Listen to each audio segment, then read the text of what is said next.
A routine firmware update turns a Garmin 743 into a $4,000 brick. Weeks later, Lowrance sonar goes dark. Then Humminbird, total silence. 3 brands, 3 updates, the same dead screens. When owners call for repairs, everyone hears the same answer: buy new. Boaters across the country are ripping out their fish finders because what's killing these units isn't a defect, it's a pattern. On March 31st, 2026, Garmin released firmware version 43.02 for the GPS Map 743. Within days, a post appeared on the Whole Truth forum. A boater described how his nearly new Garmin 743, after a routine update, refused to boot, no charts, no sonar, just a blank display. The dealer's verdict was blunt. The firmware update had bricked the unit. The only solution was a replacement. The quote was $4,400, not a repair, not a rollback. $4,400 to restore basic navigation on a device that worked perfectly the week before. The owner's frustration poured out in screenshots and time-stamped messages. He hadn't dropped it, hadn't spilled water, hadn't ignored maintenance. He had followed Garmin's own update instructions using the official SD card bundle, version 2026.0402.0. Now, after a single update, the chart plotter was a dead weight on his helm. The dealer pointed to the expired warranty and Garmin's official changelog. No mention of a fix, no rollback path, no spare parts for sale. The message was clear: pay up or stay grounded. This wasn't an isolated glitch. It was the first hard proof that something deeper was at work. In May 2025, Lowrance released firmware version 23.3 for its HDS Live series. Within days, owners pairing these units with the B150M transducer reported a sudden collapse in sonar performance. The sonar, once reliable, now dropped targets, lost bottom lock, and in some cases shut down entirely. On the Whole Truth forum, one boater described the screen going blank, mid-trip. No fish arches, no depth, just silence. The same thread captured a rare admission from a Lowrance field technician. His words: "We're aware of the B150M issue. It's a known problem after 23.3. An update is in the works." Forum logs show the problem wasn't limited to a few unlucky owners. Dozens posted matching symptoms. After installing 23.3, their B150M modules went dark. Attempts to roll back the firmware were met with dead ends or cryptic errors. With no official fix available, dealers offered only one solution: replace the transducer or upgrade the entire setup. For many, that meant hundreds or even thousands of dollars, all triggered by a routine software update. The pattern had spread beyond Garmin. Now Lowrance owners faced the same forced upgrade, the same brick wall on repairs, and the same silence from official support channels. Humminbird owners faced their own reckoning with firmware version 2.88. After the update, reports surfaced of Helix 9 G4N units losing all sonar functions in a single stroke: side imaging, down imaging, and standard 2D sonar gone. The hardware itself remained untouched. Power cycled, cables checked, transducer tested, no change. The sonar menu grayed out, the screen blank where fish arches and bottom contours should be. The official release notes for 2.88 offered no warning, no mention of compatibility risks or potential feature loss. Owners filed support tickets, attaching diagnostic logs and photos of the disabled status. The response from Humminbird's service manager was terse: "No rollback path is available. Please contact your local dealer for upgrade options." There was no fix, no software patch, and no way to return to the previous version. For many, the only option was to buy a new head unit, often at full price.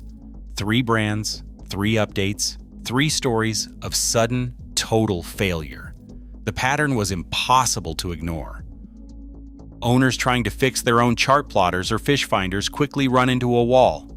Manufacturer support pages for the Garmin 743, Lowrance HDS Live, and Humminbird Helix 9 offer firmware downloads and warranty language, but not a single mention of spare parts for sale. There's no official path to buy a replacement screen, a main board, or even a simple cable. When users search iFixit for repair guides, they find nothing, just a blank, no teardown available message. The absence isn't an oversight, it's a pattern. Garmin's policy restricts screen replacements to authorized service centers, and Humminbird flatly refuses to sell internal components to consumers. Lowrance enforces a 5-year repair cutoff, even if the model is still being sold new. Owners are left with expensive, out-of-warranty devices and no way to restore them. The message is unmistakable. DIY repair isn't just unsupported, it's impossible by design. Every path leads back to the dealer, or to the checkout page for a new unit. Inside the Ensenada, Mexico factory, a yachting reporter watched as identical circuit boards slid down the assembly line, destined for Lowrance, Simrad, and B&G, each stamped with a different logo at the last step. The only real difference? Software. Pricing sheets leaked from the same plant showed a 40% markup between brands, even when the hardware was the same down to the last solder point. One line worker joked, "The only thing that changes is the sticker." Retail catalogs back it up.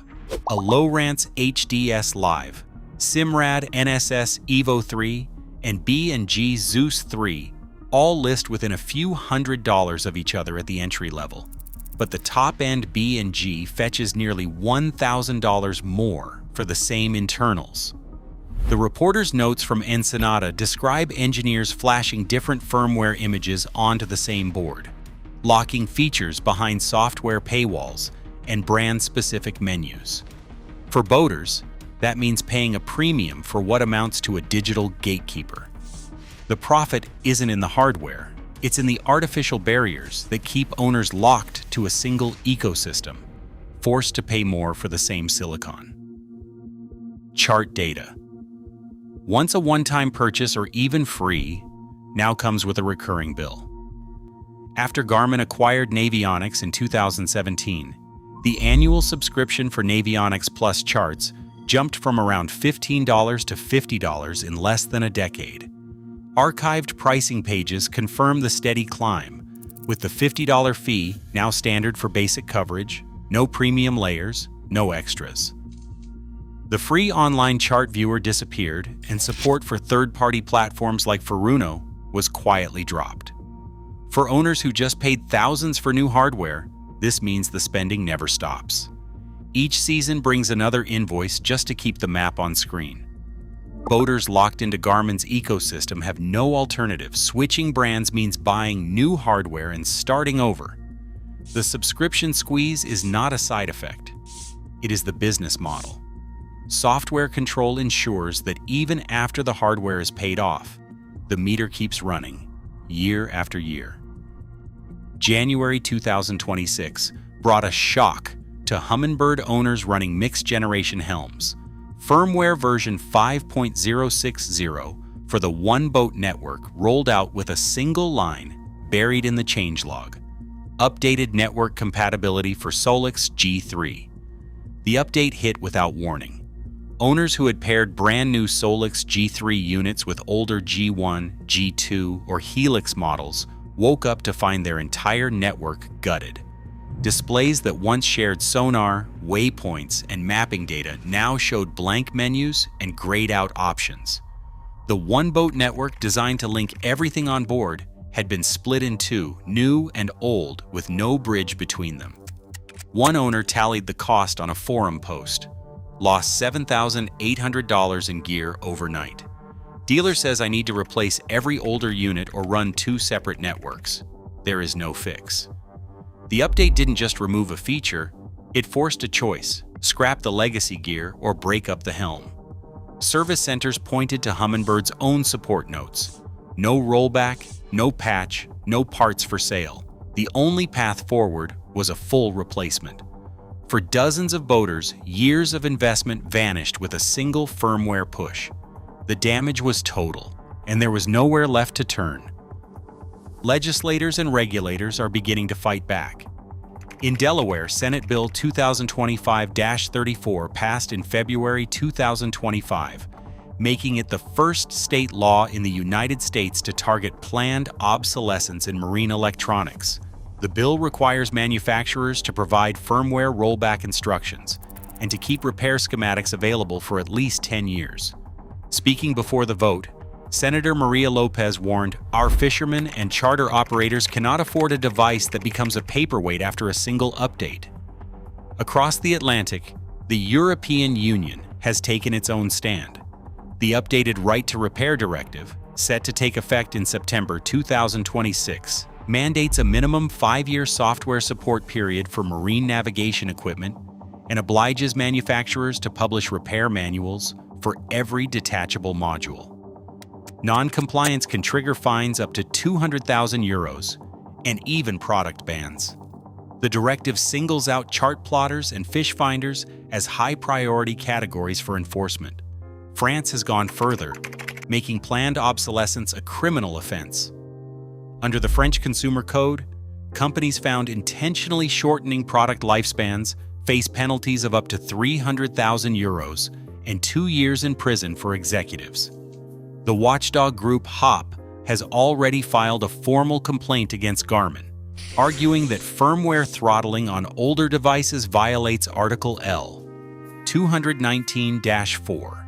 For the first time, manufacturers face real legal consequences for locking down repairs or disabling features by software. The era of unchecked firmware control is coming under direct challenge. Right now, a software update can turn a $1,000 marine device into landfill by design, not by accident. As policymakers push for right to repair laws, the battle over who controls your gear is just heating up. Ownership means power. The question is, who really owns your boat's brain?